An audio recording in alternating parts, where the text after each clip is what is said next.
Hello friends, तो आज हम इस वीडियो में डिस्कस करने वाले हैं types of bills of exchange. Bills of exchange के कितने टाइप्स होते हैं। तो पहला टाइप है इसका on the basis of time. Time के बेसिस पे इसके बिल्स ऑफ एक्सचेंज बनते हैं। तो पहला होता है डिमांड बिल और दूसरा होता है आपका टेन्योर बिल। तो डिमांड बिल में क्या होता है, this bill does not have a fixed date of payment, this bill is payable when it presented. तो डिमांड बिल में क्या होता है कि कोई फिक्स डेट नहीं होती है कि हाँ इस डेट को ही आपको बिल की पेमेंट करनी है या इस मैच्योरिटी डेट आने पर आपको पेमेंट करना है। तो इसमें क्या होता है, जब भी आपका मन करे आप उसकी डिमांड कर सकते हैं बिल की पेमेंट के लिए। तो ये आपका डिमांड बिल होता है। टेन्योर बिल क्या होता है, it is a time bound bill which means the payment has to be made within the given period of time. तो इसमें क्या होता है कि टाइम लिमिट दे रखी होती है, जैसे कि 6 महीने, 1 साल या उससे भी कम। तो ये टाइम लिमिट दे रखी होती है, तो इसके अंदर ही आपको पेमेंट करनी पड़ती है। इसमें कि ये ज़रूरी है कि हाँ इस ड्यू डेट पे आपको एक सर्टेन डेट दे रखी होती है कि हाँ इसी डेट पे आपको पेमेंट करनी है। तो ये आपका टेन्योर बिल होता है। अब होता है on the basis of nation. Nation के बेसिस पे भी आपके बिल्स बनते हैं। तो drawn in one country payable in another country. जैसे कि आपका बिल बना आपका इंडिया में और जो आपकी पेमेंट हो रही है वो दूसरी कंट्री में हो रही है, तो वो आपका फॉरेन बिल हो गया। इनलैंड बिल क्या होता है, in inland bill bills of payable is only one country and does not in any other foreign country. यानी कि आपका जो बिल है वो बना भी इंडिया में और जो उसकी पेमेंट हो रही है वो भी इंडिया में हो रही है। तो यानी कि वन कंट्री में ही आपकी पेमेंट होगी और बिल भी आपका वन कंट्री में ही बनेगा। तो वो आपका होता है क्या, inland bill. So the next one is the on the basis of users के बेसिस पे भी आपके बिल्स बनते हैं। एक होता है ट्रेड बिल और एक होता है एकोमोडेशन बिल। ट्रेड बिल में क्या होता है, this kind of bill is drawn written by the seller to the buyer for a trade related transaction. ये बिल बस आपके ट्रांजेक्शन के पर्पज से ही बनाए जाते हैं, यानी कि बायर और सेलर के जहाँ कंसिडरेशन होता है बायर और सेलर के बीच में, वहीं ये बिल बनते हैं। इसको आपको ट्रेड बिल बोलना होता है।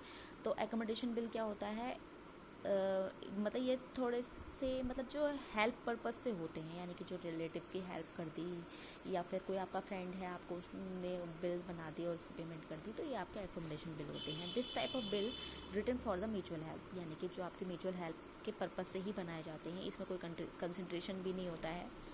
और these bill are not legally enforceable, ये कोई लीगली इन्फॉर्सिबल नहीं होते, यानी कि इसका कोई लीगली मतलब इन्वॉल्वमेंट नहीं होता है बिल्स में। Use for short term financing, ये आपके शॉर्ट टर्म फाइनेंसिंग के लिए ही बनते हैं। अब पढ़ते हैं हम प्रोमिसरी नोट। प्रोमिसरी नोट होता क्या है, a promissory note is an instrument in written. ये आपका प्रोमिसरी नोट जो होता है वो एक रिटन इंस्ट्रूमेंट होता है, जैसे कि आपका बिल्स ऑफ एक्सचेंज होता है उसी के जैसा कुछ। Not being a bank note और करेंसी नोट, ये कोई बैंक नोट या करेंसी नोट नहीं होता है। Containing an unconditional undertaking sign by the maker, ये एक अनकंडीशनल ऑर्डर होता है, यानी कि पे करना है तो करना ही है, और जो मेकर है उसके साइन भी आपके इस पे होने चाहिए।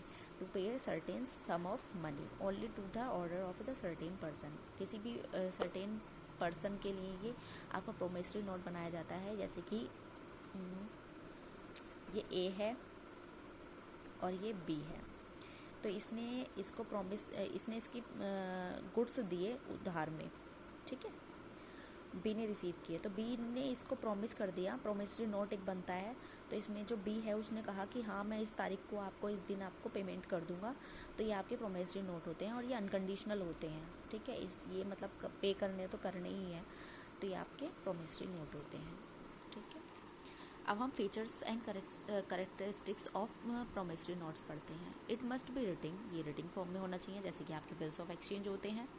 It must certain a clear promise to pay not only for acknowledgement of a debt is not a promissory note, यानी कि इसमें आपका सर्टेन प्रॉमिस होना चाहिए कि हाँ इस तारीख को हमें पेमेंट करनी है तो करनी है, इस पर सब कुछ मेंशन होता है। अनकंडीशनल प्रॉमिस होते हैं, यानी कि हाँ डेट होनी चाहिए कि हाँ इस डेट को हम पे करेंगे तो करेंगे ही, एज सून एज पॉसिबल का कोई सीन नहीं है, यानी कि हाँ कि जब चाहा जब पेमेंट कर दिया, तो ये कोई मतलब वो नहीं है कि हाँ इस तारीख को ही आपको पेमेंट करें, मतलब कभी भी आप पेमेंट कर सकते हैं। इस पर स्पेसिफिक डेट होनी चाहिए कि हाँ इस तारीख को ही हमें पेमेंट करनी है। द प्रोमिसरी नोट और मेकर मस्ट बी साइन, इस पे जो है प्रोमिसरी नोट भी जो मेकर बनाता है उसके साइन होने भी बहुत ज़रूरी है। The maker must be a certain person, कोई सर्टेन पर्सन होना ज़रूरी है। The person to whom the payment is promised must be in certain. जो पे होता है, the person whom the payment is promised, जिसने प्रोमिस किया है पेमेंट करने का वो आपका पे ही होता है, वो भी एक पर्सन होना ज़रूरी है। The sum pay will must be certain, I promise to pay 50,000, all fine is certain. ठीक है। Payment must be in legal currency, legal currency में होना चाहिए। It should be a made payment to the bearer, bearer की payment होनी चाहिए। ठीक है। अब इसमें बताते हैं there are generally two parties in promissory note. Promissory note में दो ही पार्टी होती हैं, एक मेकर होता है और एक पे होता है। मेकर कौन होता है आप ये जान लीजिए। मेकर और drawer is a person who makes a drawers the promissory note. जो प्रोमिसरी नोट को बनाता है वही आपका मेकर होता है। हु प्रोमिस टू पे, जो प्रॉमिस करता है पे करने के लिए वो आपका मेकर होता है। ठीक है। Generally he is the buyer और डेटर, जो है ये एक बायर और डेटर ही हो सकता है जनरली। पे क्या होता है, the person who get the payment, जो पर्सन जो होता है, पे जो होता है, जो पेमेंट लेता है वो आपका पे ही होता है। Generally he is the seller और ए क्रेडिटर, यह क्रेडिटर और ए सेलर ही होता है। तो आज के लिए बस इतना ही। नेक्स्ट वीडियो में आपको इसके डिफरेंस बताऊंगी बिल्स ऑफ एक्सचेंज और प्रोमिसरी नोट का। तो तब तक के लिए बाय बाय। वीडियो को लाइक करें, शेयर करें।